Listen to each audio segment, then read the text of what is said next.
मित्रांनो, आणि आपण गावात येऊन दिवस आत्ता तिसरा, तर आपण आज आलो आहे आमच्या शाळेत. बघू शकता भाई, ह्या शाळेतल्याही माझ्या जुन्या आठवणी आहेत. आणि इथं लहानापासून अंगणवाडीपासून ना, ती अंगणवाडी इकडे पाठीमागं, त्या अंगणवाडीपासून मी इकडे शिकलो आहे. घरातली जेवणाची टेस्ट नव्हती ना, त्या खिचडीला एवढी टेस्ट होती.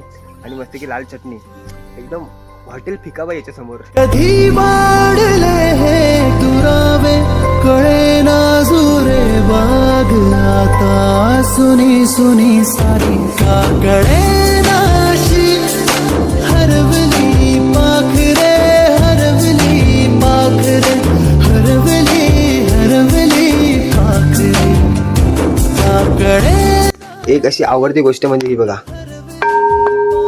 घंटा बाई. ही याचा आवाज आला का डायरेक्ट बॅग घ्यायची आणि घरी सुटायचा बाई. खतरनाक आठवणी होत्या भाई त्या. ही शाळा कशी वाटली ते नक्की सांगा मला. आणि ह्या शाळेत कोण कोण शिकून गेला ते कमेंट नक्की करा. Bye bye.